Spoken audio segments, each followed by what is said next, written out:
नील को झुककर सलाम करते हुए उस युवा हैवलॉक ने कहा, सर, पुल पर हमला करने का निश्चय हुआ है। यह सुनते ही जनरल नील ने आक्रमण का आदेश दिया। 25 अंग्रेजों की पहली टुकड़ी लेकर स्वयं तरुण हैवलॉक पुल की ओर उबल पड़ा। भयानक घमासान का समय। उन 25 लोगों में से 1-2 मिनटों में ही कौन जीवित बचा। और तू तरुण हैवलॉक, तू बच बच। एक शूर निडर स्वतंत्र वीर उस पुल पर कूद रहा है और उसके हाथ की वह बंदूक सीधे तुझ पर ही निशाना साध रही है। यह शूर सिपाही तरुण हैवलॉक से 10 गज पर आकर खड़ा हो गया और अंग्रेजी योद्धाओं के सीने के सामने अटल खड़े रहकर उसने हैवलॉक पर गोली चलाई। आधे इंच का अंतर। हैवलॉक के सिर में घुसने की जगह वह उसकी टोपी में घुसकर रह गई। फिर भी साहसी सिपाही अनेक आंगल बंदूक के उस पर तानी होते हुए भी पीछे हटना छोड़ वहीं अटल खड़ा होकर गोली भरने लगा। वाह रे बहादुर! अंत में स्वतंत्रता समर में हैवलॉक की गोली से वीरोचित मृत्यु मरा। पल दो पल बाद ही अंग्रेजी सेना सागर धड़ाधड़ता उस पुल को ही कंपित कर गया। विद्रोही पीछे हटते और अंग्रेज आगे बढ़ते निकले। पुल हारा। लखनऊ का पहला रास्ता साफ हुआ, दूसरा हुआ, तीसरा हुआ। अंग्रेजी सेना चली आगे घुसते।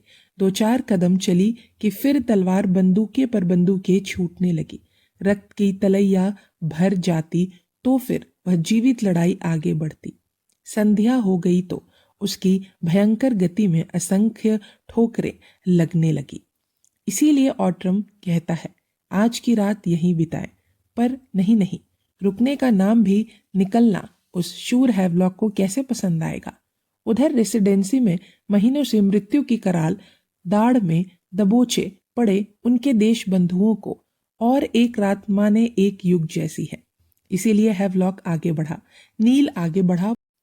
पूरब का रास्ता भूलकर अंग्रेजी सेना विद्रोहियों की आधिकारिक मार में आती जा रही थी। फिर भी नील आगे चला।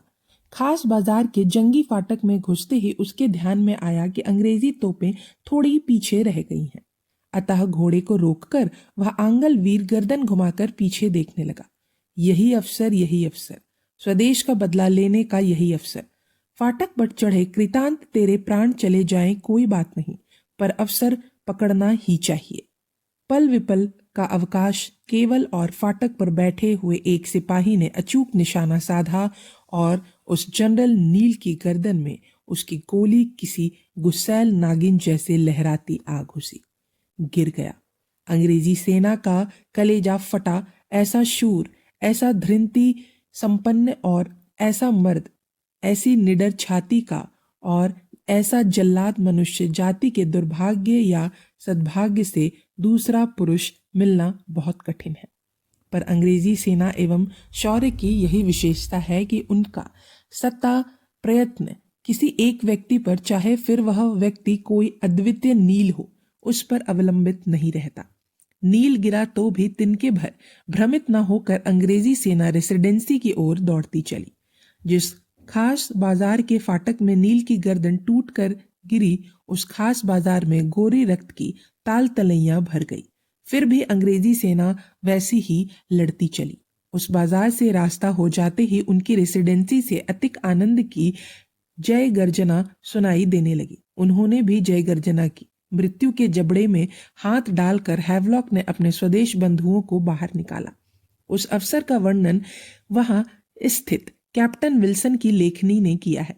रास्ते में कदम कदम पर उनके आदमी मरते हुए भी गोरी सेना शहर से अपनी ओर आती देखते ही रेसिडेंसी के लोगों का सारा भय, सारी आशंकाएं छिप गई और उसकी जगह जय गर्जनाओं और आनंद की तालियों की सामने से आ रहे वीरों पर वर्षाव होने लगी।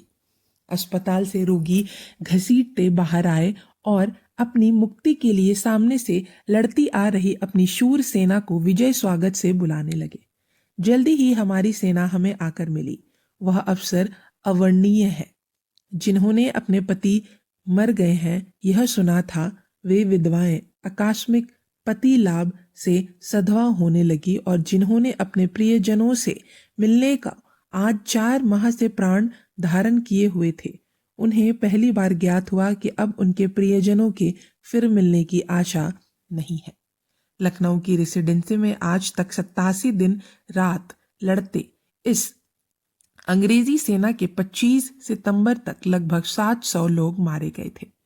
घायल और स्वस्थ ऐसे लगभग 500 यूरोपियन और 400 नेटिव जीवित थे। इन लोगों की मुक्ति के लिए निकले हैवलॉक की सेना की रेसिडेंसी तक पहुंचते 722 आदमी खेत रहे। इतने शूर लोगों का रक्त दिया तब लखनऊ को जीता जा सका। परंतु दुष्ट निराशा तो फिर भी अजीत की अजीत ही है। हैवलॉक ने शत्रु का कितना भी पीछा किया हो पर तू उसका पीछा नहीं छोड़ रही, क्योंकि इतनी विजय, इतना रक्तपात, इतनी मारधाड़ कर लखनऊ की रेसिडेंसी में घुसते हुए उसे लगा कि आखिर मैंने विद्रोहियों के घेरे से आंग्ल सत्ता को मुक्त तो किया, परंतु अब उसका भ्रम टूट रहा है और गंगा किनारे जैसे उसने अपने आप से पूछा था वैसे ही वह लखनऊ की रेसिडेंसी में जाने के बाद भी पूछ रहा है, मैं जो रेसिडेंसी में लाया वह सहायता थी या मुक्ति। हैवलॉक के आने रेसिडेंसी का घेरा समाप्त होने के स्थान पर रेसिडेंसी के साथ हैवलॉक को भी विद्रोहियों ने घेर लिया और इसीलिए हर कोई पूछने लगा, हैवलॉक जो लाया वह सहायता थी या मुक्ति। वास्तव में वह केवल सहायता थी। हैवलॉक और ऑट्रम, इन दो विख्यात आंग्ल योद्धाओं ने अनेक लड़ाइयां लड़ लखनऊ के अंग्रेज लोगों को पांडे लोगों की पकड़ से छुड़ाने के लिए जो सेना लाई थी वह उन्हें मुक्त नहीं करा सकी, उल्टे उस सेना के साथ सेनापति भी घेरे में अटक कर रह गए। हैवलॉक की अंग्रेजी सेना ने रेसिडेंसी में घुसते ही पांडे की सेना लखनऊ छोड़कर चली जाएगी, ऐसी जो आशा अंग्रेजों को थी वह पूरी तरह निष्फल हो गई। यह कुछ देर बाद सारे हिंदुस्तान को ज्ञात हो गया। लखनऊ छोड़ देने या अंग्रेजों से समझौते की बातचीत करना छोड़ रणांगण में दृढ़ता से सुलगते क्रांति वीरों ने हैवलॉक के रेसिडेंसी में घुसते ही फिर पहले जैसे रेसिडेंसी को घेर लिया। रेसिडेंसी में घुसते समय अंग्रेजी सेना को जो भाग आलमबाग में रखा गया था उसे अपनी सेना के मुख्य भाग से मिलने का अवसर भी न देते हुए कल शाम हुए भयानक रक्तपात से रास्ते में आई पहली प्रवाह की बाढ़ उतरी नहीं कि तभी स्वयं की पराजय और शत्रु को प्राप्त विजय से उत्पन्न उत्साह भंगता को निरामय स्थान पर फेंककर स्वतंत्रता के लिए उत्सुक लखनऊ शहर ने अंग्रेजी सत्ता को फिर एक बार कैद कर लिया। स्वतंत्रता संग्राम के पांडे लोगों के इस दृढ़ निश्चयी व्यवहार से केवल लखनऊ की अंग्रेज सेना ही कैंची में नहीं फंसी, वरन कलकत्ता से अलीगढ़ तक सारे प्रदेश में अंग्रेजी सेना पर जंगी दबाव पड़ने लगा। हैवलॉक के नेतृत्व में अंग्रेजों की सारी सेना लखनऊ पर आक्रमण के लिए भेज दी गई थी और जब उस सेना की सहायता से लखनऊ में बंद अंग्रेजी सेना मुक्त होने के बदले वहां अटक कर रह गई, तब नीचे के सारे प्रदेश में अंग्रेजी सत्ता लूली पड़ने लगी। इसी समय दिल्ली जीते जाने के कारण यद्यपि वहां की कुछ सेना खाली हो गई थी, परंतु वह दिल्ली के आसपास के प्रदेश में शांति स्थापित करने के काम में लगी हुई थी।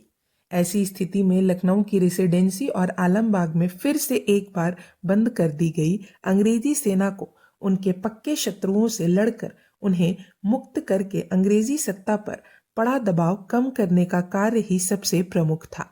इस हेतु अंग्रेजी कमांडर इन चीफ क्या परिश्रम कर रहे हैं, यह पहले देखना चाहिए।